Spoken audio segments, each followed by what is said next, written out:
নমস্কার গাইস, আমি বিশ্বজিৎ দে বলছি। বিশ্বজিৎ দে চ্যানেলটাকে অবশ্যই সাবস্ক্রাইব করবেন, লাইক করবেন।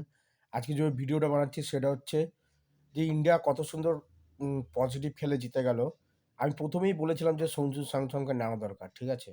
সঞ্জু স্যামসন ছাড়া কিন্তু এত রান হবে না, ঠিক আছে। আমি প্রথমেই জানতাম সঞ্জু স্যামসন সব থেকে ভালো স্টার্ট দেয়।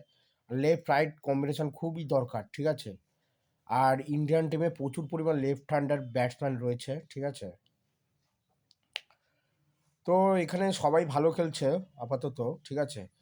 এখন জিম্বাবুয়ের তো খুব খারাপ টিম, ঠিক আছে। জিম্বাবুয়ের বিরুদ্ধে যে কেউ 250 করতে পারে, যে কোনো ভালো টিম। তো একবার দেখার কথা হচ্ছে ওয়েস্ট ইন্ডিজ, ঠিক আছে। এবার যদি ওয়েস্ট ইন্ডিজকে হারায় ইন্ডিয়া সেমিফাইনাল চলে যাবে, ঠিক আছে। সেমিফাইনালে ইন্ডিয়া নিউজিল্যান্ড কিংবা ইংল্যান্ডের সাথে খেলবে, ঠিক আছে, এটা শিওর। নিউজিল্যান্ড বা ইংল্যান্ড যে কোনো একটা টিম পাবে ইন্ডিয়া, ঠিক আছে, সেমিফাইনাল, যদি ওয়েস্ট ইন্ডিজকে হারাতে পারে। আর ইন্ডিয়ার হচ্ছে বরুণ চক্রবর্তী যে কী হয়েছে আমি তো বুঝতে পারছি না। বরুণ চক্রবর্তী এত তো মার খায় না কোনো সময়, ঠিক আছে। আগে তো প্রচুর উইকেট পেত। তো বরুণ চক্রবর্তীকে একটু নিজের উইকেট টেকিং অ্যাবিলিটি, মানে আগে যেভাবে উইকেট নিত সেইভাবেই ওকে বোলিং করতে হবে, ঠিক আছে। ও মনে হয় বোলিংয়ে কিছু একটা চেঞ্জেস করছে, ঠিক আছে।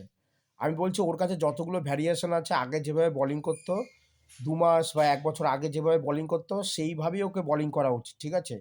ওর কোনো চেঞ্জেসের কোনো দরকার নেই বরুণ চক্রবর্তীর। আর সূর্যকুমার যাদবকে আমি একটা কথা বলতে চাই, এত এক্সপেরিমেন্ট করা ভালো না, ঠিক আছে। কেননা শিবম দুবেকে দিয়ে 2 ওভার করিয়েছে, 46 রান খেয়েছে, ঠিক আছে। 23 করে ওর এবার ইকোনমি রেট 23, ঠিক আছে। তো এইটাতে এখন তো ম্যাটার করছে না, এটা রান রেটে ম্যাটার করবে, ঠিক আছে। এই যে 46 রানটা দিয়েছে, এর বদলে 30 রানও হতে পারতো। পিচ ভালো ছিল বলে আমি আমি আমি বলছি 46 রানের বদলে অন্য কোনো বলার যদি বোলিং করতো, সেখানে 46 রানের বদলে হয়তো 30 কিংবা 25 থেকে 30-এর মধ্যে হতো, ঠিক আছে। এই যে 20 রান যদি এক্সট্রা দিয়েছে, ঠিক আছে, এই যে শিবম দেবী যে 20 রান এক্সট্রা দিয়েছে তার জন্য নেগেটিভটা চলে গেছে। ওরা 260-এই 260, মানে সরি 160 অবধি করতে পারতো, 160 65 ওরা প্লেয়ার, ঠিক আছে। ওর বেশি ওরা করতে পারতো না, ঠিক আছে।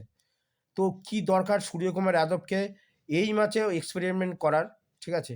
অলরেডি তো 6টা বলার অপশান তো রয়েছে, হার্দিক পান্ডিয়া, হর্ষদীপ সিং, জসপ্রীত বুমরা, তারপরে অক্ষর প্যাটেল, তারপরে বরুণ চক্রবর্তী, 5জনকে যদি বোলিং করিয়েছে। 6 নম্বর পেসারের কি দরকার বোলিং করাবার, ঠিক আছে। বাই চান্স যদি সাউথ আফ্রিকা হেরে যায়, ঠিক আছে। সাউথ আফ্রিকা যদি বাই চান্স, ক্রিকেটে তো বলা যায় না, যা খুশি হতে পারে। বাই চান্স যদি সাউথ আফ্রিকা যদি জিম্বাবুয়ের কাছে হেরে যায়, তখন তো নেট রান রেট আসবে, ঠিক আছে। কি দরকার ওরকম নেট রান রেট কম করে দেওয়ার, আমি তো বুঝতে পারছি না। যে এই যে এক্সট্রা 46 রান খেয়েছে এরা, ঠিক আছে, শিবম দুবেকে দিয়ে, ঠিক আছে, কি লাভ হলো? বুমরার একটা ওভার বাঁচলো, আর বরুণ চক্রবর্তী না কার জানি একটা ওভার বাঁচলো, ঠিক আছে। কি লাভ হলো এই 46 রানটা দিয়ে, আমি তো বুঝতে পারছি না। ওই 2 ওভারে ম্যাক্স টু ম্যাক্স আমি ধরে রাখছি 25 থেকে 28 রান হতো, ঠিক আছে, ম্যাক্স টু ম্যাক্স।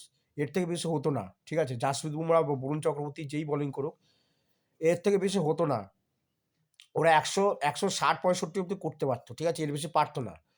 তো কি দরকার ছিল এক্সট্রা এরকম 20-25 রান দেওয়ার, আমি তো বুঝতে পারছি না। সূর্যকুমার যাদব এক্সপেরিমেন্ট এরকম কেন করছে? এরপর যদি সাউথ আফ্রিকা কোনোভাবে হেরে যায় জিম্বাবুয়ের কাছে, তখন কিন্তু রান রেটের হিসাব হবে। আর তখন কিন্তু রান রেটে ইন্ডিয়া অনেক পিছিয়ে থাকবে। এই 20 রান কিন্তু রান রেটে অনেক ম্যাটার করে, ঠিক আছে। এই 20টা রান দিয়ে ইন্ডিয়া এক্সট্রা দিয়েছে, এর জন্য অনেক অনেক ম্যাটার করে। আর বরুণ চক্রবর্তীর আমার বোলিং ঠিকঠাক লাগছে না, ঠিক আছে। আমি দেখতে পাচ্ছি বরুণ চক্রবর্তী আগে খুব উইকেট পেত, প্রথমে নেমেই আউট করে দিত, কিন্তু এখন দেখছি খুব মার খাচ্ছে, ঠিক আছে। রাইট হ্যান্ড ব্যাটসম্যান আসলে ওকে 6 মারছে, ঠিক আছে। তো এই একটা উইকনেস আমি দেখতে পাচ্ছি বরুণ চক্রবর্তীর বোলিংয়ে, ঠিক আছে।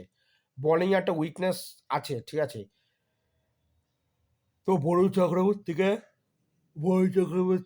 1 বছর আগে যেরকম করতো সেরকমই ওকে করা উচিত, ঠিক আছে। নতুন করে কিছু চেঞ্জেসের করার কিচ্ছু কোনো দরকার নেই, ঠিক আছে।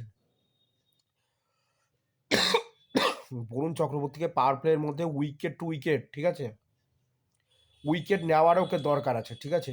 ও যে অফ স্টাম্পের বাইরে বল করছে, লেগ স্টাম্পে বল করছে, ঠিক আছে, এর জন্য উইকেট তো পাচ্ছেই না, উল্টে রান পড়ে যাচ্ছে ওর, ঠিক আছে।